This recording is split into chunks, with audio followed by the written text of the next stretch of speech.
Hi, and welcome to English-Fabule. Are you learning English?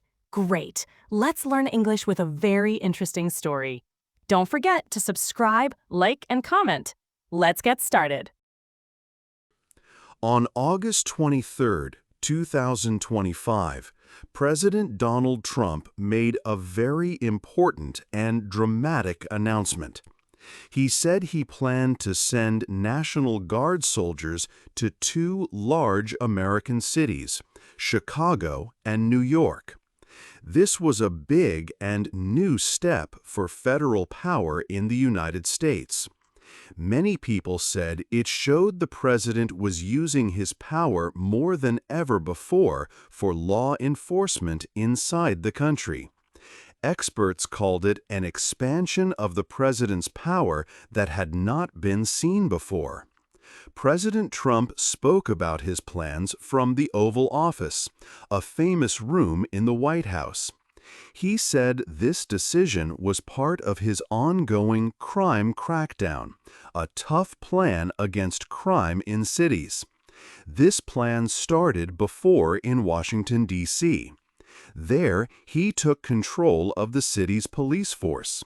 He also sent more than 2,200 National Guard soldiers to the nation's capital. This D.C. plan was a model for what he now wanted to do in other places. When he talked about Chicago, President Trump used very strong words. He called Chicago a mess and said its mayor was grossly incompetent, meaning not good at his job. He claimed Chicago residents were screaming for his help, saying African American ladies, beautiful ladies, were asking him to come. During his speech, he wore a red hat that said Trump was right about everything. This small detail showed how political his decision was. It was like a show or political theater for everyone watching, aimed at gaining public support.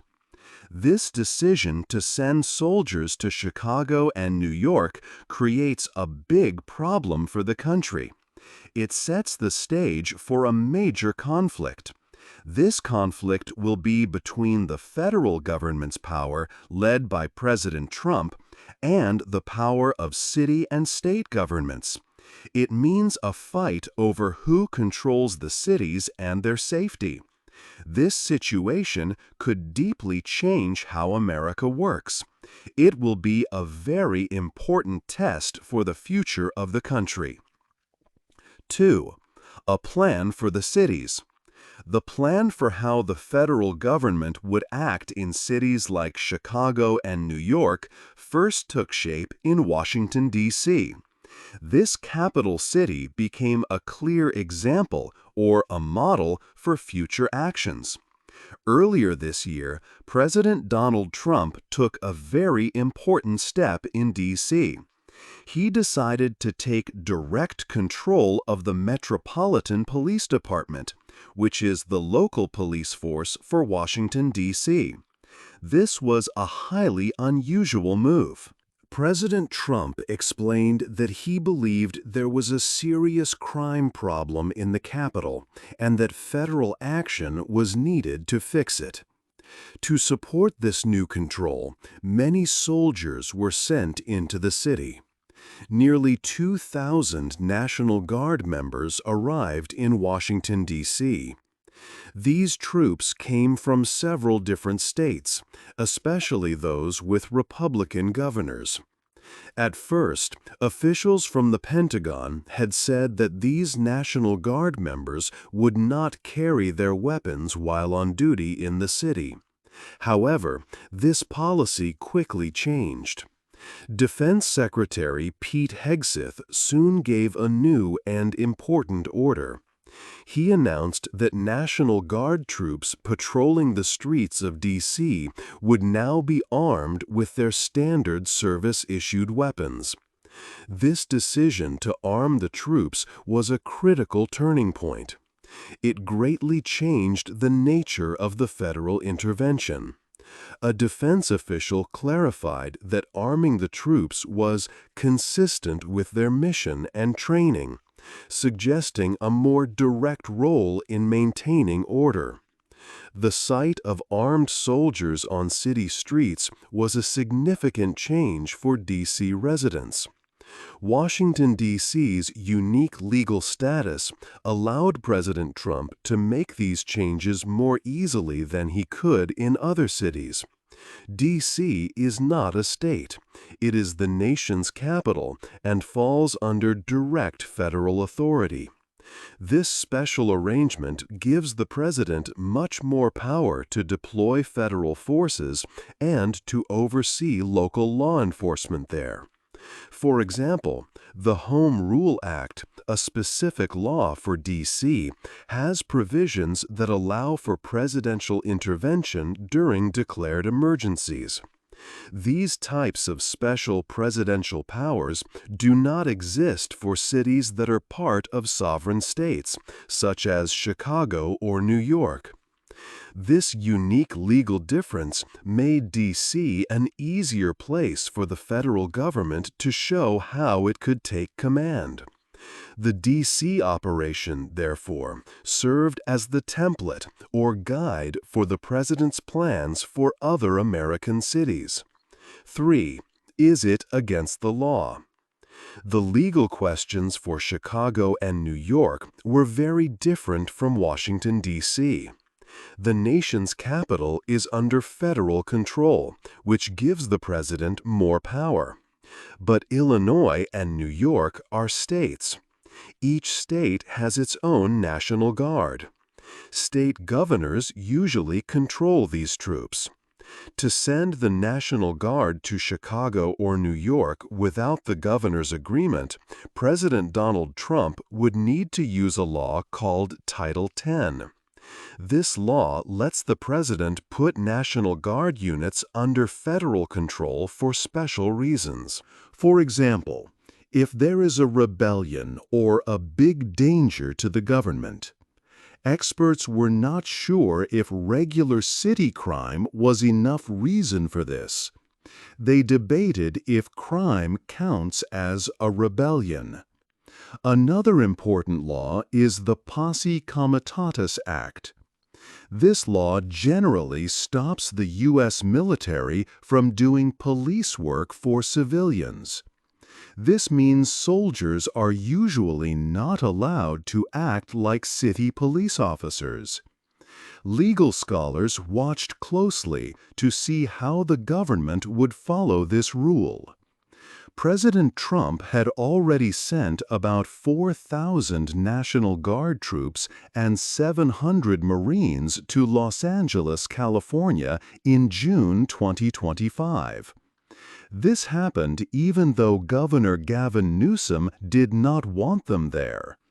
This deployment was to stop protests and help with immigration actions. It was something that almost never happened before between federal and state governments. California quickly went to court to stop it. State officials said President Trump broke the Posse Comitatus Act. A judge first agreed, but a higher court later stopped that decision. The case is still being fought in court today, and some California National Guard members are still there.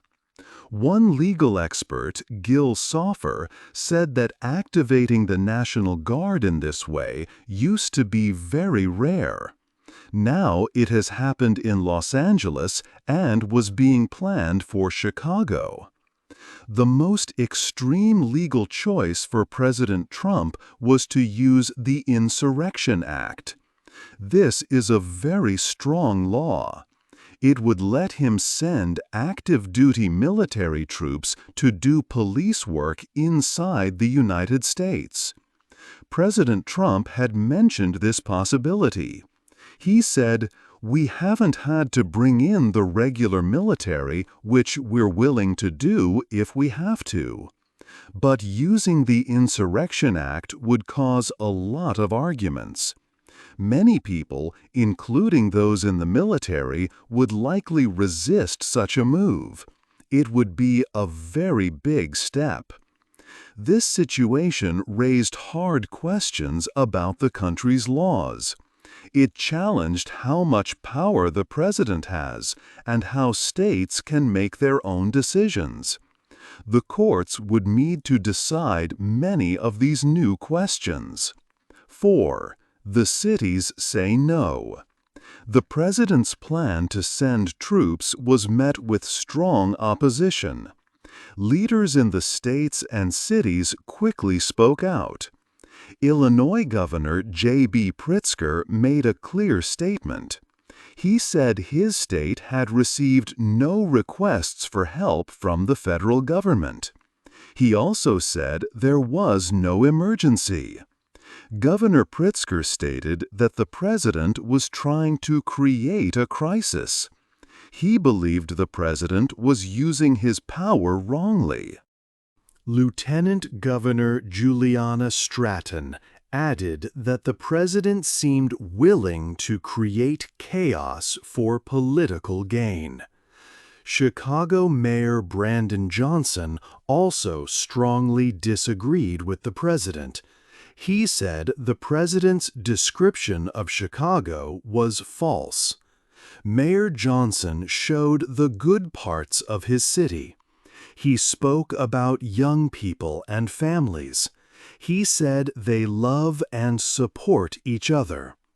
The mayor's office stated that sending federal troops was not needed. They called it unlawful.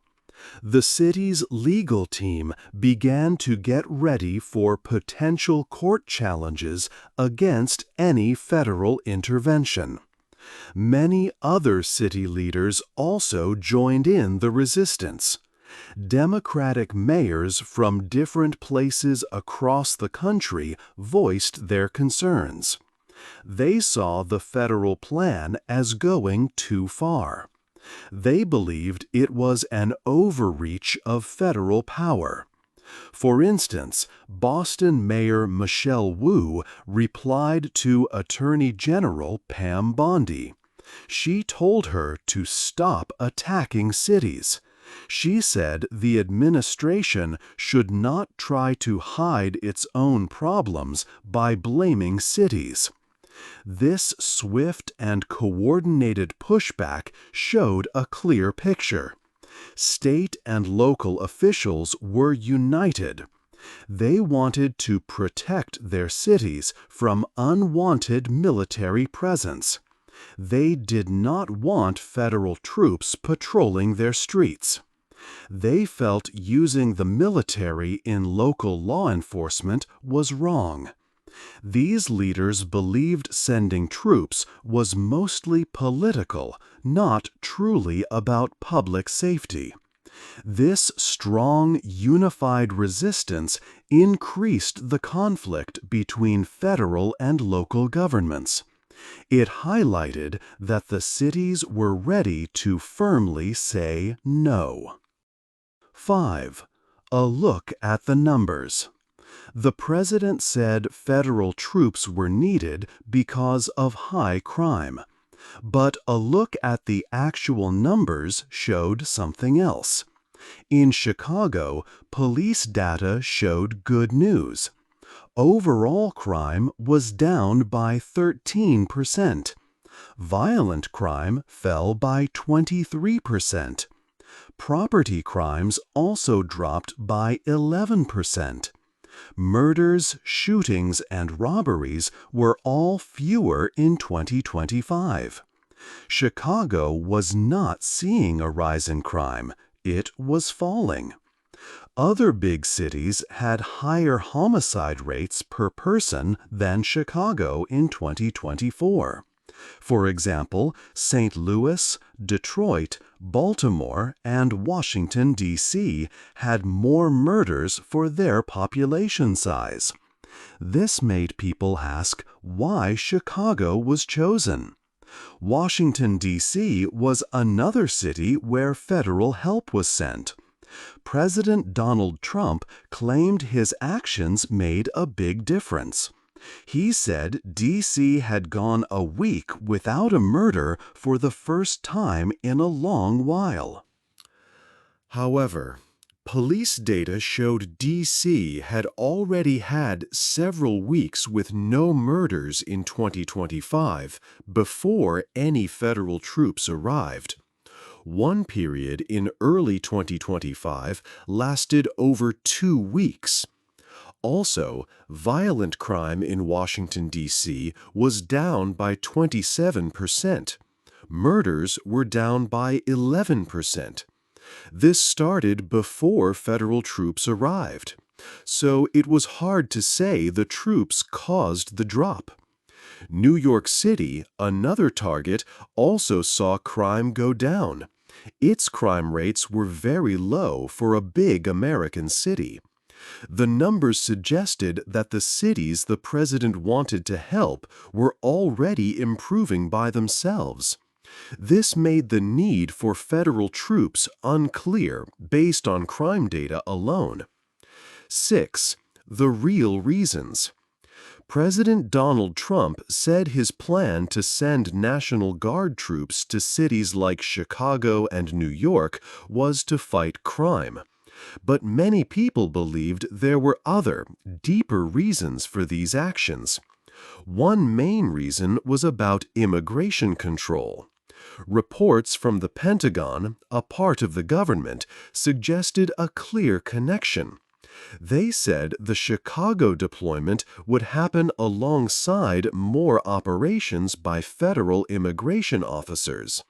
These officers work for Immigration and Customs Enforcement, or ICE. Their goal is to find and arrest undocumented immigrants. The government wanted to make many immigration arrests every day. A senior White House official, Stephen Miller, reportedly set a high quota. He aimed for federal agencies to make at least 3,000 immigration-related arrests daily. Sending National Guard troops could help reach this large number. This plan also seemed to focus on sanctuary cities. These cities have rules that limit local police cooperation with federal immigration agents. Attorney General Pam Bondi clearly stated that cities with such policies could become targets for National Guard deployment. She made it known that non-cooperation might lead to intervention. Another important reason was political. Many observed that President Trump often chose cities led by Democratic mayors. These cities also usually had large minority populations. For instance, Chicago's Mayor Brandon Johnson and New York's Mayor Eric Adams are both black. Maryland's Governor Wes Moore, also black, said President Trump was targeting places he didn't truly know. Governor Moore thought these choices were for political gain, not actual safety concerns. Critics believed President Trump used these military actions to show Democratic leaders were failing. This idea has been central to Republican messages for a long time. It helped President Trump present himself as the one fixing urban problems. Therefore, many saw these decisions to deploy troops as serving two main goals: to increase immigration arrests and to achieve political advantages. These motivations went beyond the crime statistics, which often showed crime was already decreasing in these cities. 7. The Army's opinion. Inside the Pentagon, many people in the military felt worried and uneasy. They did not like the idea of using soldiers to do police work in American cities. Soldiers are trained for war, for defending the country, or for missions overseas. Their training prepares them for combat situations, not for the complex job of community policing. Police officers, on the other hand, learn how to talk to people, handle small disputes, calm difficult situations, and build trust with local residents. These skills are very different from what soldiers are taught. Using federal military troops for domestic law enforcement has a difficult and often troubled history in the United States. After a period following the Civil War, a law called the Posse Comitatus Act was created in 1878. This law generally states that the U.S. military should not be used for civilian law enforcement jobs. While there have been times federal troops were used, it was usually in specific, urgent emergencies or to enforce federal court orders, not for general crime fighting. The decision to allow armed National Guard troops to patrol streets in Washington, D.C. also caused much concern within the Defense Department. Many military leaders thought this step was not appropriate for a domestic situation. Usually, when National Guard members are deployed within the country, they do not carry their service-issued weapons in the same way they would in a war zone. This new order made many inside the military feel uneasy about what it meant for civil-military relations. Civil rights organizations strongly spoke out against these military deployments. For example, the American Civil Liberties Union, known as the ACLU, issued a statement.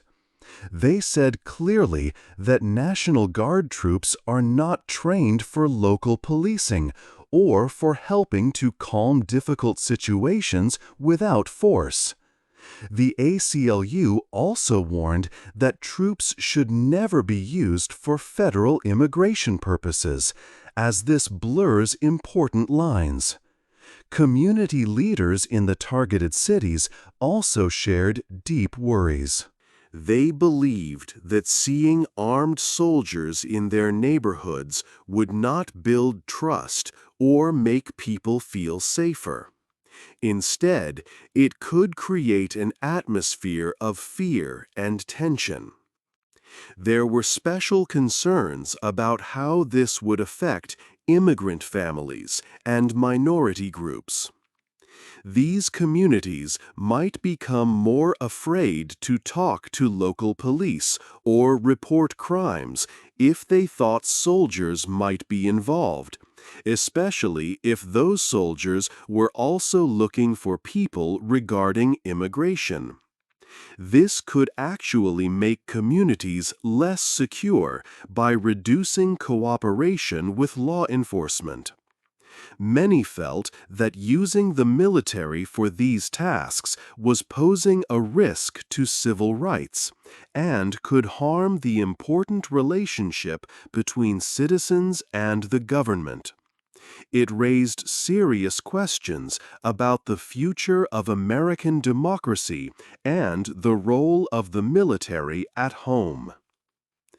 8. What happens next?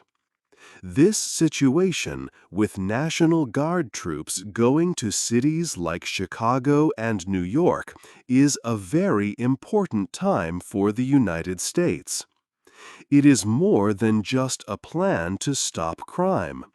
It shows a big change in how the federal government and states work together. President Donald Trump's choice to send soldiers into cities, even when state leaders do not want them, truly tests American democracy. It makes people question how power is shared in the country. If the president can do this without states agreeing, his power could become much bigger later. This might create a bad example for future presidents. They might use this power for many other things, not just to fight crime. How this problem is handled will greatly change how the federal government and states talk and work together for a long time. It is a main test for how power stays balanced. People in the future will look back at what happened now. They will think about the decisions made and how everyone acted. Many people believe that the crime numbers do not really show why military help is needed. Cities like Chicago and New York have had less crime recently, not more. This means that the reasons for sending troops might be more about politics than about keeping people safe. Groups that support civil rights are worried about soldiers on city streets. They say it can cause fear and make people distrust the government. This is especially true in areas with many minority people. Past events show that using the military at home can cause problems. This moment asks all Americans to think about what kind of democracy they want. How much power should the president have? When is it right to use soldiers inside the country? The choices made now will shape the nation's future. They will show how strong American government systems truly are.